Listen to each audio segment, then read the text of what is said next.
Hello everyone, मैं राज भंडारी आप सबका स्वागत करता हूँ अपने चैनल इलेक्ट्रिकल अड्डा में। आज जो मैं आप सबके सामने जो नेक्स्ट वीडियो लेके आया हूँ वो लेके आया हूँ इम्पॉर्टेंट क्वेश्चंस, है ना, जो प्रीवियस ईयर के हैं। ठीक, किसके लिए? 2025 के लिए। कौन से सब्जेक्ट के? फिजिक्स के। और ये है आपका यूके बोर्ड के लिए, है ना, उत्तराखंड बोर्ड के जो बच्चे हैं उनके लिए जो इम्पोर्टेंट क्वेश्चंस हैं जो प्रीवियस ईयर में आए हैं उनके पेपर में, उसके ऊपर लेके आया हूँ। ठीक, अब यहाँ पे जो ये चैप्टर हम जो कर रहे हैं, अभी तक हमने बहुत सारी वीडियो बना ली है, तो ये चैप्टर नंबर आपका 8 चैप्टर नंबर है, जिसको हम बोलते हैं इलेक्ट्रोमैग्नेटिक वेव, विद्युत चुंबकीय तरंगे। ठीक है, हिंदी में इसको बोलते हैं। तो इस चैप्टर से आपके इम्पॉर्टेंट क्वेश्चन जो आए हैं प्रीवियस ईयर में वो हम इस वीडियो में करेंगे। इस चैप्टर के बारे में अगर मैं आपको बताऊं थोड़ा बहुत, तो इसमें से जो ज़्यादा है वो 1 नंबर वाले क्वेश्चन ही बनते हैं। ठीक है, तो इससे इस चैप्टर से आपका जो है मैक्सिमम 3 से 4 नंबर या मैक्सिमम 5 नंबर तक जा सकता है, यानी 5 नंबर का तक का पेपर क्वेश्चन इस पेपर आपके पेपर में आ सकता है इस चैप्टर से। और ये 5 नंबर एक तरीके से बोल सकते हैं तो फ्री के 5 नंबर है, क्योंकि आपको इसमें कुछ ज़्यादा पढ़ना ही नहीं है। ठीक है, आपको इसके अंदर 1-2 ही टॉपिक हैं जो आपको पढ़ने हैं। ठीक है, बाकी सारा 1-1 नंबर वाले क्वेश्चन है, और उसके लिए आपको एक टेबल अगर आपने पढ़ ली तो वहीं से वो सारे क्वेश्चन आपके हो जाएंगे। ठीक है, अभी हम देखेंगे कि किस तरीके से वो क्वेश्चन पूछता है इस चैप्टर से। ठीक, तो ये इस चैप्टर के बारे में बहुत सिंपल सा चैप्टर है और बहुत छोटा सा चैप्टर है। ठीक है, तो ये इस चैप्टर का सिलेबस है, ये टॉपिक इसके अंदर आएंगे। ठीक है, जो आपको स्क्रीन में दिख रहा होगा। तो अब इसके अंदर हमें देखो, जो मैं आपको बता रहा हूँ ना, एक टेबल आपको याद रखनी है। ठीक है, तो इस टेबल को अगर आप देखो तो पहले मैं आपको ये टेबल समझा देता हूँ, उसके बाद आप इसके क्वेश्चन आराम से कर लोगे। जितने भी ऑब्जेक्टिव क्वेश्चन 1-1 नंबर वाले क्वेश्चन जो बनेंगे ना, इसके सारे क्वेश्चन आप कर लोगे। ठीक है, तो यहाँ पे देखो, सबसे पहले ना आपको ये टाइप ऑफ रेडिएशन याद रखना है कि इलेक्ट्रोमैग्नेटिक वेव कौन कौन सी होती है। तो जैसे आपकी एक होती है गामा रे, एक होती है एक्स रे, इनके नाम आप ध्यान रखना।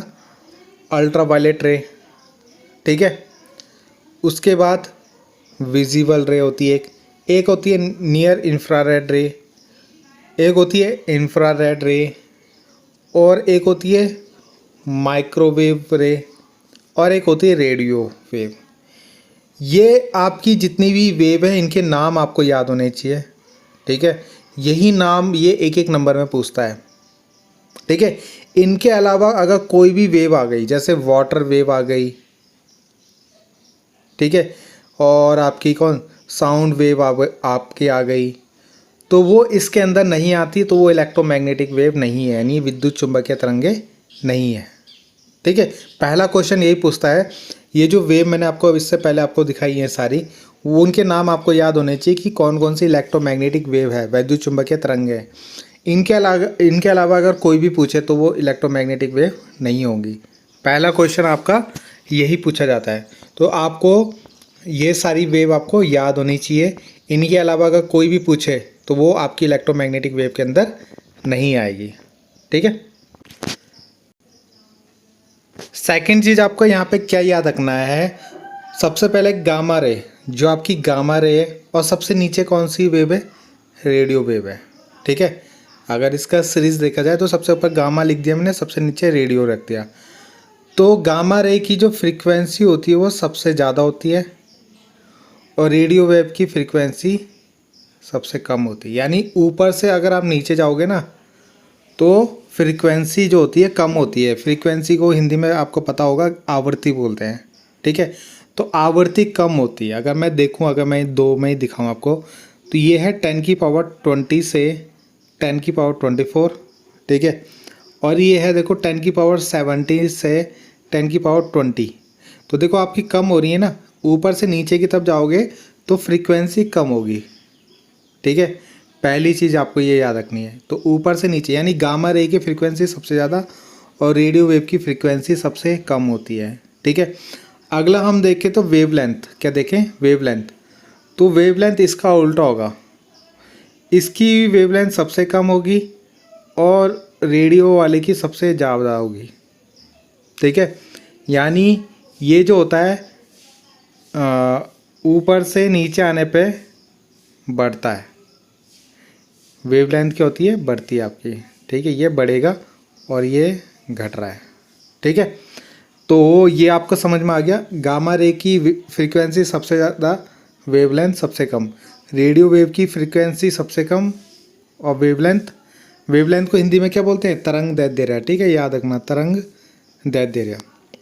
ये जो वीडियो होगी ना, हिंदी प्लस इंग्लिश मीडियम दोनों के लिए होगी, ठीक है, क्योंकि इसमें ऐसा कुछ है नहीं, आगे आपको हिंदी में भी मिल जाएगा इसमें। तो इतना आपको याद रखना है, ठीक। तो इतना आपको याद हो जाएगा, ये जो मैंने पॉइंट बताया आपको। अब इसी से रिलेटेड आपके क्वेश्चन आएंगे, ठीक है। तो आप इनको नोट कर सकते हो अगर आपको फ्रीक्वेंसी याद रखनी है। वैसे इनको याद करने की ज़रूरत नहीं है, आपको स्टार्टिंग का याद कर लेना और लास्ट के याद कर लेना। अगर आपको करना है तो कर सकते हो आप लोग, ठीक है। कभी ऐसा क्वेश्चन तो आया नहीं है कि इसकी वेवलेंथ कितनी से कितनी होती है। बस आपको एक विजिबल वाले की याद रखनी है। किसकी, विजिबल कलर कौन से होते हैं आपके, जैसे रेड येलो ना, ये सब। तो ये किस फ्रीक्वेंसी में पड़ता है और इसकी वेवलेंथ कहाँ से कहाँ होती है। वेवलेंथ याद रखना है 750 से 400 नैनोमीटर तक होती है, ठीक है। तो ये आप इसको याद कर सकते हो। अब इसके क्वेश्चन करना स्टार्ट करते हैं हम लोग। तो पहला क्वेश्चन है, जैसे देखो,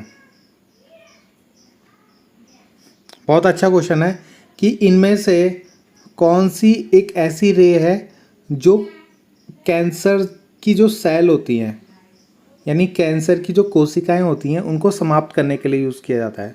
तो इसका आंसर जो है वो गामा है। कौन सा, गामा रे जो होती है, गामा किरणें, उसका यूज़ किया जाता है, ठीक है।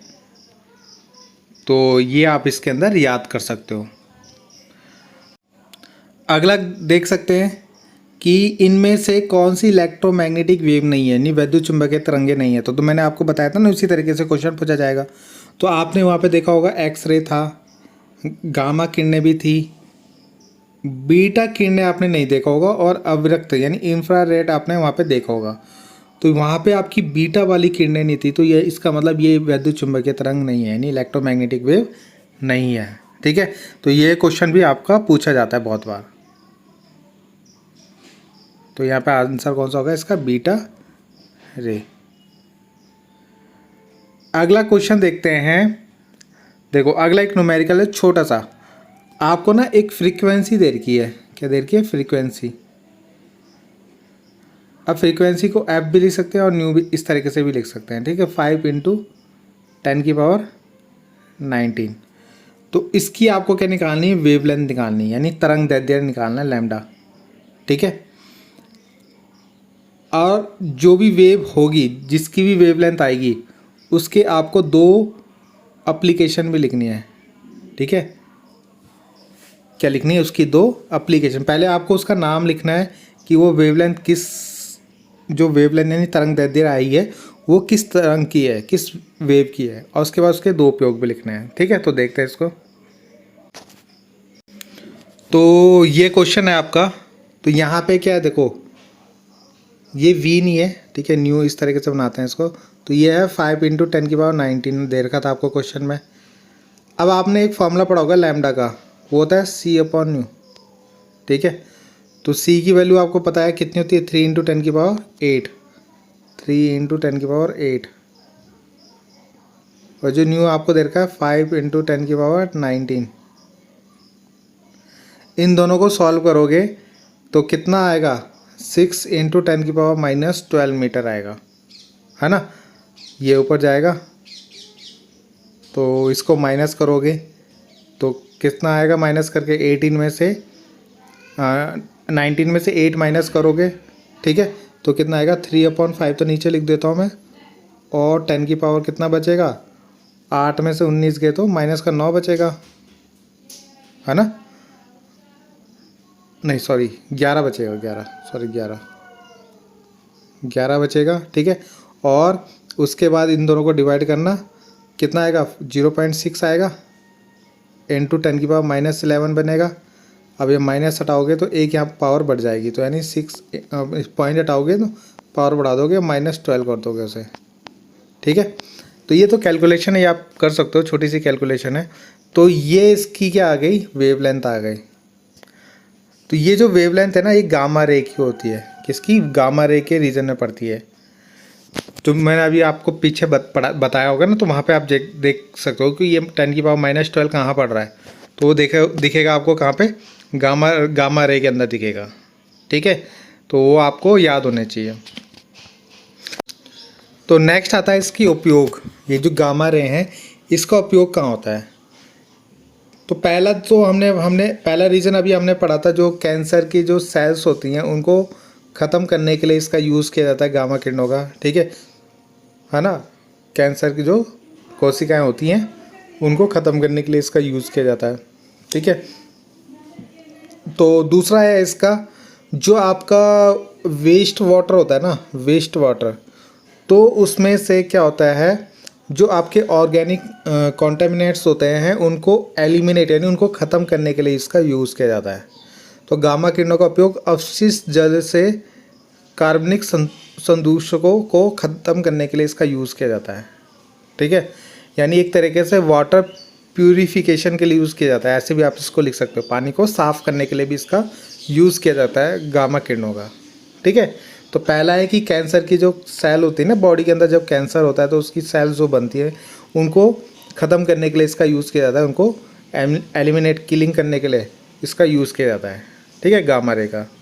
तो ये तो यूज़ है, आपको इसको याद ही करना है। ठीक है, तो याद इसके 2 पॉइंट मैंने आपको लिखवा दिए। ऐसे ही आपको सारे के 2-2 पॉइंट 2-2 यूज़ आपको लिखने हैं और याद करने हैं। ठीक है, यहाँ पे गामा रे के पूछे तो गामा के तो यहाँ है, ऐसे आपको एक्स रे के याद रखना है, इंफ्रारेड के याद रखना है। ठीक है, सबके आपको 2-2 यूज़ याद करने हैं। अगला क्वेश्चन जो यहाँ पे पूछा गया है कि निम्न में से कौन सी विद्युत चुम्बकीय तरंगनी है। अब यहाँ पे आप इसको देख के वीडियो को पॉज करके इसका आंसर बताओ ज़रा। ठीक है, तो आप इसका आंसर बिना देखे इसका आंसर बताओ। तो यहाँ पे क्या है, इलेक्ट्रोमैग्नेटिक वेव कौन सी है इनमें से कौन सी इलेक्ट्रोमैग्नेटिक वेव है। ठीक है, तो अगर आपको इसका आंसर आता होगा, है ना, तो आप इसका आंसर चेक कर सकते हो जो भी आपको लग रहा हो इनमें से।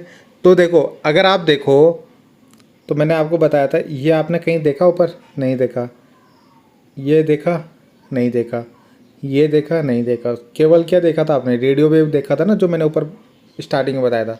तो इसलिए इसका आंसर क्या होगा, रेडियो वेव होगा। ये कभी भी नहीं होती, ये कभी भी नहीं होती, ये कभी भी नहीं होती, क्योंकि इनको चाहिए होता है मीडियम। क्या चाहिए होता है, मीडियम। मीडियम मतलब एक जगह से दूसरी जगह जाने के लिए एक चीज़, मतलब मीडियम चाहिए होता है। जैसे अगर आप बात करो करंट, तो करंट को एक जगह से दूसरी जगह ले जाने के लिए आपको तार की ज़रूरत नहीं है, वायर की। तो वैसे ही साउंड को भी चलने के लिए, वाटर वेव को चलने के लिए, वेव को चलने के जो थ्रेड यानी रस्सी से जो वेव उत्पन्न होती है ना, उसको चलने के लिए क्या होती है, मीडियम की ज़रूरत होती है। जबकि जितनी भी इलेक्ट्रोमैग्नेटिक वेव है इनको मीडियम की ज़रूरत नहीं होती है, बिना मीडियम के भी ट्रैवल कर लेते हैं। तो इसका आंसर होगा radio wave, not required medium, इसको मीडियम की ज़रूरत नहीं होती है। अगला क्वेश्चन है कि 30,000 एंगस्ट्रॉन्ग तरंग दे रही है, यानी लैम्डा की वैल्यू दे रखी है आपको, वेवलेंथ दे रखी है ना। आपको इसकी फ्रीक्वेंसी निकालनी है पहले। ठीक है, और उसके बाद बताना है कि ये किस पार्ट में पड़ती है। ठीक है, स्पेक्ट्रम के किस पार्ट में ये पड़ेगी। ठीक है, तो देखते हैं इसका आंसर।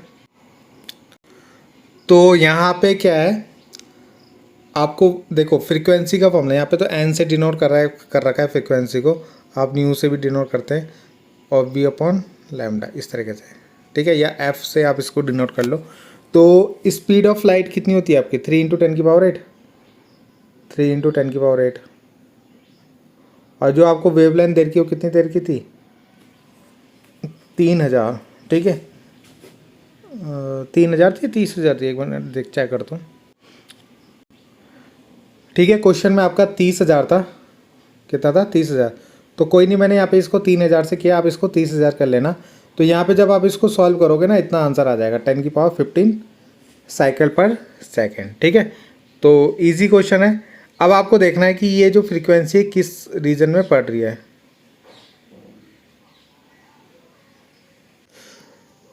तो अगर आप देखो तो अल्ट्रा वायलेट जो इसकी रेंज थी वो 10⁻15 से 17, तो यहीं पड़ रहा है ना आपका जो आंसर अभी आया 10⁻15। तो इसका आंसर क्या हो जाएगा, अल्ट्रा वायलेट रीजन में पड़ेगा वो। ठीक है, यानी यूवी जो आपका रीजन होता है उसमें ये पड़ता है। हिंदी में शायद इसको अवरक्त बोलते हैं, क्या बोलते हैं, अवरक्त तरंगे। तो इसमें ये पड़ेगा आपका, ठीक है। अगला क्वेश्चन है आपके, देखो इसके कितने सारे एक एक नंबर वाले क्वेश्चन हैं। तो मैंने आपको पहले बताया था एक एक नंबर क्वेश्चन वाले जो बनते हैं इसी चैप्टर से सबसे ज़्यादा बनते हैं आपके, ठीक है। तो मैक्सवेल ने जो डिस्प्लेसमेंट करंट दी थी वो किसके लॉ को मॉडिफाई करके दी थी, तो वो दिया था एम्पियर्स के, ठीक है। अब ये क्वेश्चन अभी करेंगे हम आगे। तो एम्पियर्स के लॉ को क्या करा था, उसने मॉडिफाई किया था और वहाँ से डिस्प्लेसमेंट करंट के बारे में बताया था, ठीक है। तो इसका आंसर हो गया एम्पियर्स लॉ। फिर अगला क्वेश्चन है कि इलेक्ट्रोमैग्नेटिक वेव यानी वैद्युत चुंबकीय तरंगे हैं, उनकी 4 विशेषताएं आपको बतानी है, ठीक है। क्या बतानी है, 4 विशेषताएं बतानी है, यानी उसकी 4 कैरेक्टरिस्टिक्स लिखनी है आपको। तो ये 4 कैरेक्टरिस्टिक्स आपकी यही है, ठीक है।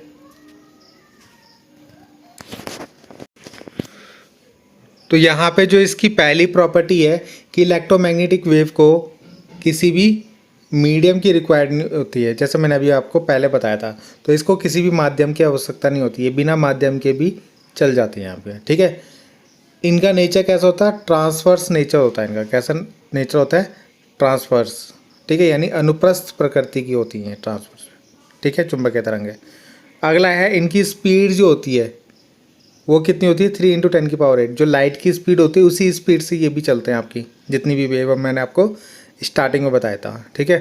तो इतनी इसकी स्पीड होती है। बाकी अगला पॉइंट है, अगर आप इसमें इलेक्ट्रिक फील्ड या मैग्नेटिक फील्ड इस वेव के अप्लाई करो तो इसमें कोई भी इफेक्ट नहीं पड़ता। यानी अगर आपने यहाँ पे इलेक्ट्रिक फील्ड है ना या कोई मैग्नेटिक फील्ड अप्लाई करा और ये जो वेव होगी सीधे ही चले जाएगी, कोई डिफ्लेक्ट नहीं होगी, इसमें कोई भी फर्क नहीं पड़ेगा आपका, ठीक है। यानी चुंबकीय क्षेत्र और वैद्युत क्षेत्र से विक्षेपित नहीं होती। तो ये 4 पॉइंट इसके अंदर है, ठीक है। तो ये तो ईजिली याद हो जाएंगे, सिंपल पॉइंट मैंने आपको करवा दिया इसके अंदर। तो एक क्वेश्चन ये है, शायद ये क्वेश्चन हो गया कि नहीं हुआ, कि इनमें से कौन सी इलेक्ट्रोमैग्नेटिक वेव नहीं है, तो बीटा रे नहीं होगा इसका आंसर। तो नेक्स्ट क्वेश्चन जो यहाँ पे आता है कि वैद्युत चुंबकीय तरंगों की अनुप्रस्थ प्रकृति से क्या समझते हो। Transverse nature of electromagnetic wave का मतलब क्या है, ठीक है। तो transverse nature of electromagnetic wave का मतलब क्या होता है आपका, अगर हम यहाँ पे देखें तो इलेक्ट्रोमैग्नेटिक वेव जो होती है आपको पता है उसके अंदर इलेक्ट्रिक फील्ड और मैग्नेटिक फील्ड दोनों प्रेजेंट होता है ना, तभी तो उसका नाम EM वेव है। यानी इलेक्ट्रिक फील्ड और मैग्नेटिक फील्ड दोनों प्रेजेंट होता है, यानी उपस्थित होता है।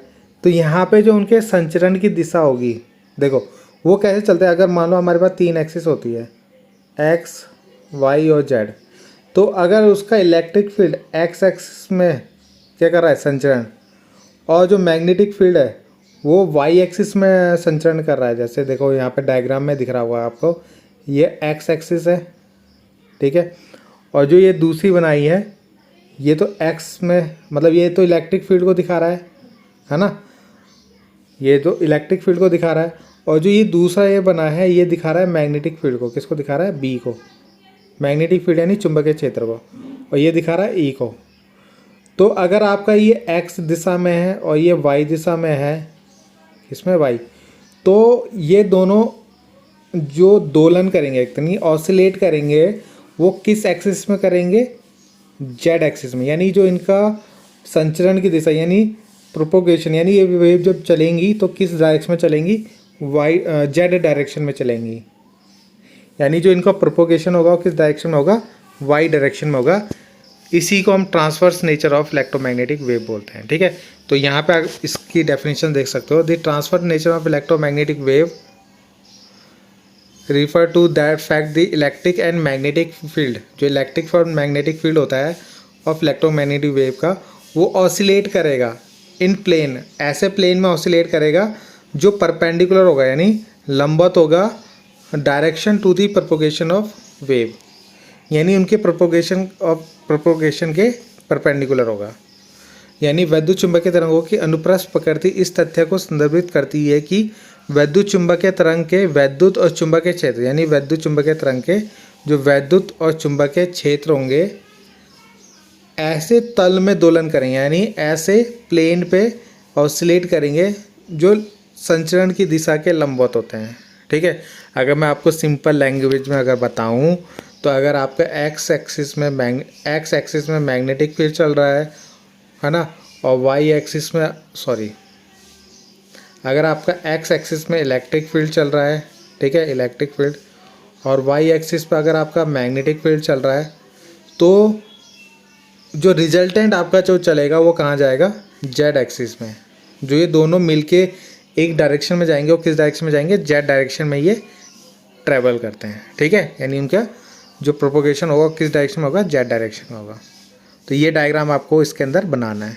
ठीक है, अगला क्वेश्चन है, यहाँ पे बहुत अच्छा क्वेश्चन है, ये इंपॉर्टेंट क्वेश्चन है। तो यहाँ पे आपको बताना है कि which of the following have maximum velocity, यानी निम्न में से किसका सबसे अधिकतम वेग है।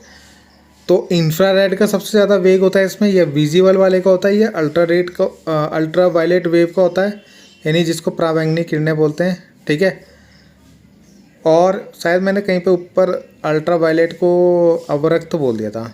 ठीक है, तो वहाँ पे उसको करेक्ट कर लेना, पराबैंगनी किरणें बोलेंगे उसको। तो all this will have same velocity, या सबकी वेलोसिटी सेम होती है। तो इसका आंसर आप 1 मिनट वीडियो को रोक के इसको सही कर लेना, मतलब इसका सही आंसर बताओ ज़रा। तो यहाँ पे सोच के इसका वीडियो को पॉज करके आप इसको सोचो ज़रा इसके बारे में। ठीक है, आंसर तो मैं अभी करवा ही रहा हूँ इसका। तो यहाँ पे जो इसका आंसर होगा वो होगा 4th वाला, सारी की वेलोसिटी सेम होगी। क्यों? क्योंकि अभी तो आपने पढ़ा कि 3 × 10⁸ होती है।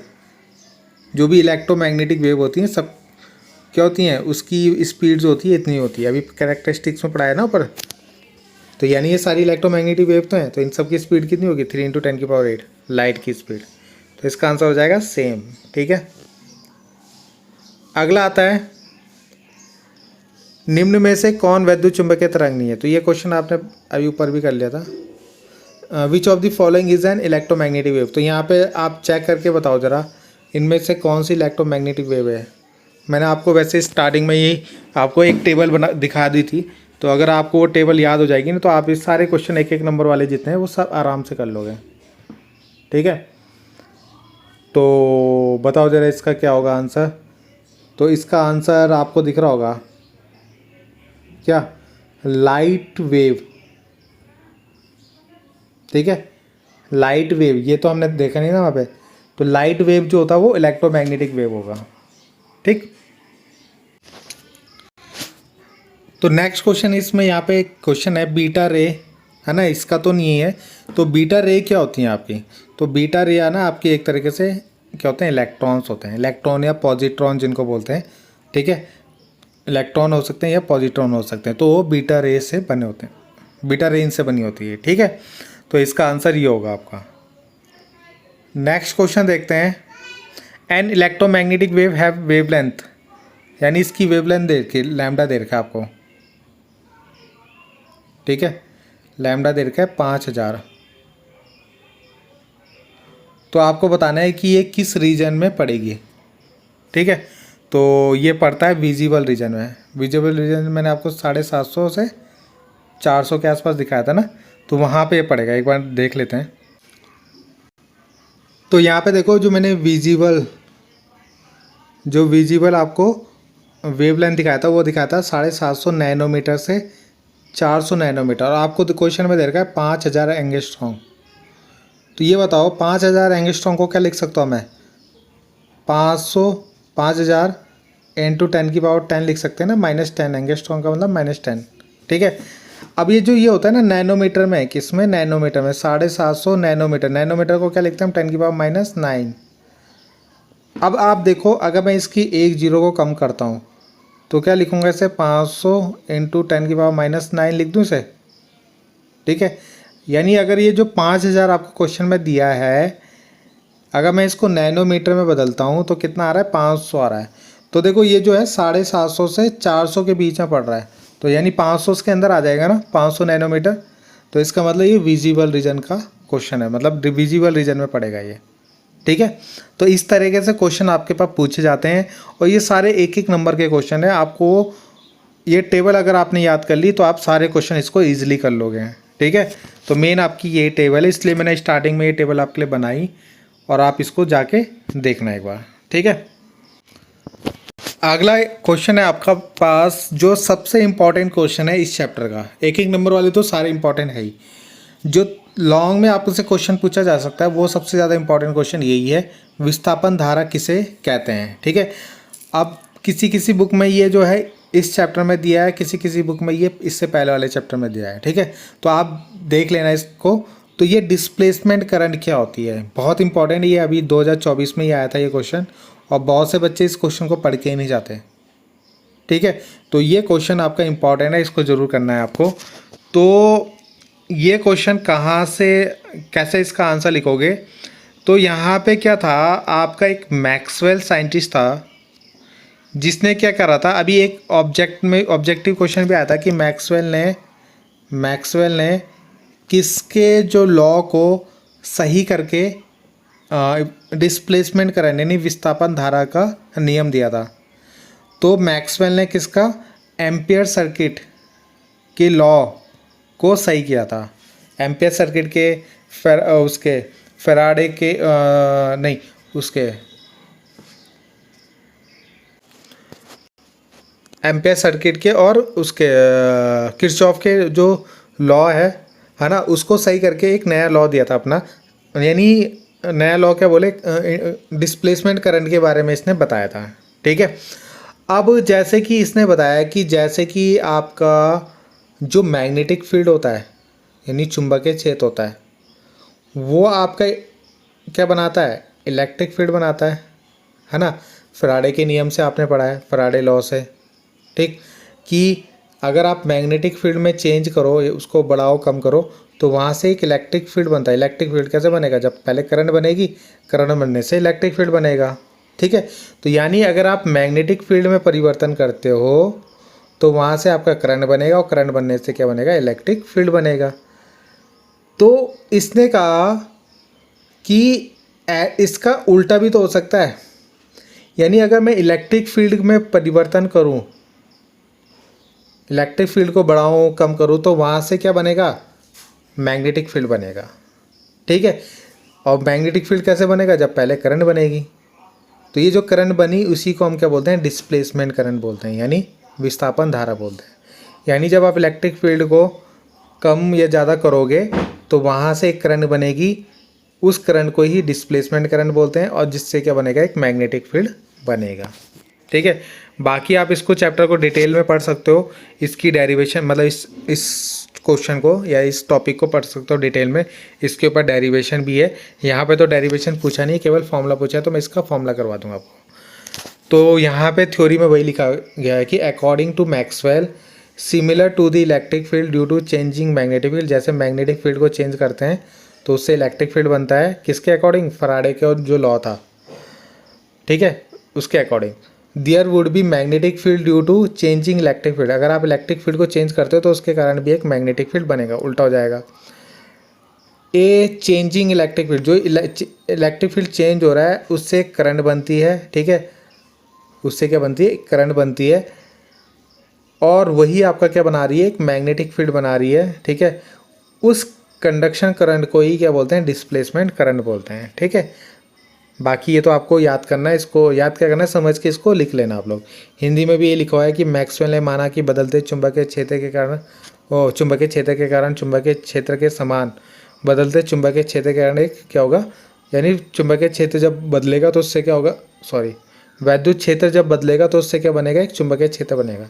जैसे चुंबकीय क्षेत्र से वैद्युत क्षेत्र बन रहा था, वैसे ही वैद्युत क्षेत्र से क्या बनेगा, एक चुंबकीय क्षेत्र बनेगा, ठीक है। और ये जो चुंबकीय क्षेत्र बनेगा वो धारा के बराबर होगा, यानी एक करंट से बन रहा होगा ना। आपको पता है करंट ही क्या बनाता है, इलेक्ट्रिक फील्ड बनाता है और मैग्नेटिक फील्ड बनाता है। तो ये जो करंट बना है ना, वो क्या बना रहा होगा, चुंबकीय वैद्युत क्षेत्र बना रहा होगा, उसी करंट को क्या बोलते हैं हम, विस्थापन धारा बोलते हैं, ठीक है। तो बाकी तो ये थ्योरी आप इसको याद कर लेना। ये फॉर्मूला दिया था आईडी का, आईडी यहाँ पे डिस्प्लेसमेंट करानी, विस्थापन धारा, ठीक है। तो आईडी जो होता है वो होता है epsilon not D phi upon D phi E upon D T. अब ये D phi upon D T ही यहाँ पे काम की चीज़ है।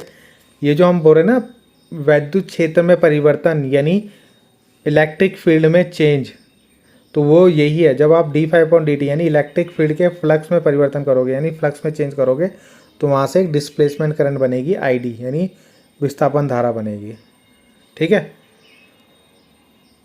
तो अगर हम देखें तो यहाँ पे अगर आप चेक करो, जो पहले एम्पियर्स ने अपना नियम लॉ दिया था वो लॉ दिया था केवल इतना, line integral of B D S mu not I, ठीक है, इनक्लोज आई। मतलब जैसे ये था ना, मान लो इस वायर में करंट जा रहा है तो इसको क्लोज करते थे, है ना। तो ये जो इनक्लोज करंट होती है यानी ये जो एम्पियर्स लूप के अंदर एक करंट आ रही है वो वाली करंट लेते थे। तो केवल आपका फॉर्मूला जो था पहले एम्पियर्स लूप वाला वो केवल इतना ही था, एम्पियर्स ने जो अपना लॉ दिया था इतना ही दिया था। अब इसने इसमें थोड़ा सा करेक्शन इसको सही करा और वहाँ पे एक आईडी करंट और जोड़ दी जिसको हम डिस्प्लेसमेंट करंट बोलते हैं। तो इस तरीके से मैक्सवेल ने पूरी इक्वेशन को नया रूप दे दिया, नए तरीके से उसको लिख दिया। किसकी इक्वेशन को लिखा है इसने? एम्पियर्स की, ठीक है। अब यहाँ पे आईडी की वैल्यू रख दी, जो आईडी अभी ऊपर निकाला था ना हमने, आईडी इक्वल टू क्या था वो, epsilon not D phi E upon D T. तो ये रख दिया यहाँ पे, म्यू नॉट तो आपका अलग से है। तो ये इसकी सही फॉर्म भी हो गई, ठीक है। तो इतना आपको इस क्वेश्चन के अंदर लिखना है, ठीक है। तो यहाँ पे ये क्वेश्चन हो गया। तो ये आपका लास्ट क्वेश्चन था, ठीक है। इतने ही क्वेश्चन इससे बनेंगे। तो आपको दिख रहा होगा कि यहाँ पे जो है एक एक नंबर वाले क्वेश्चन ही ज़्यादा पूछे जा रहे हैं और वो जो मैंने टेबल बनाई थी उसी से सारे क्वेश्चन पूछे जाएंगे। तो आप उस टेबल को अच्छे से बना लेना और ये डिस्प्लेसमेंट करंट पढ़ लेना एक, और इलेक्ट्रोमैग्नेटिक वेव की प्रॉपर्टीज़ पढ़ लेना यानी उसकी विशेषताएँ गुण पढ़ लेना, और इनके दो दो उपयोग आप सबको याद होने चाहिए जितनी भी वेव होती हैं, ठीक है। और इसका ट्रांसवर्स नेचर क्या होता है, ठीक है। तो इतना ही इस चैप्टर के अंदर है और यहाँ से अगर आप इसको अच्छे से कर लोगे तो 4 से 5 नंबर आपके ईजिली हो जाएंगे। अब बहुत से बच्चे बोलेंगे 4-5 नंबर क्या होता है? भाई देखो 4-5 नंबर बहुत मायने करते हैं, ठीक है। ये 4-5 नंबर मिला के ही आपके 95 या 100 नंबर बनेंगे, ठीक है। तो बहुत छोटा सा चैप्टर है, सिंपल चैप्टर है और आपको पता है कि क्वेश्चन ये आने ही आने, तो सबसे पहले आप उन्हीं को पढ़ो ना जो आपको पता है कि आने ही आना है। चाहे कोई भी पैटर्न हो जाए, इन क्वेश्चनों ने बनने ही बनने, तो आपको सबसे पहले उन्हीं को करना चाहिए। तो मिलते हैं नेक्स्ट वीडियो में।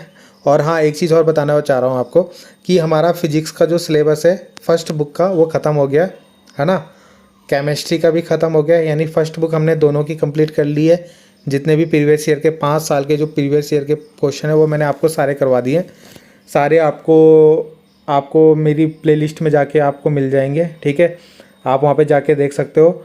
अब जो मैं स्टार्ट करने वाला हूँ मैथ्स के स्टार्ट करने वाला हूँ, ठीक है। क्लास 12 की जो मैथ्स होगी उसके भी इंपॉर्टेंट क्वेश्चन स्टार्ट करने जा रहा हूँ, ठीक है। तो जिनको भी ज़रूरत होगी मैथ्स वाले जो बच्चे हैं वो वहाँ पे आपके जाके देख सकते हैं, ठीक है। तो मिलते हैं नेक्स्ट वीडियो में। Thank you.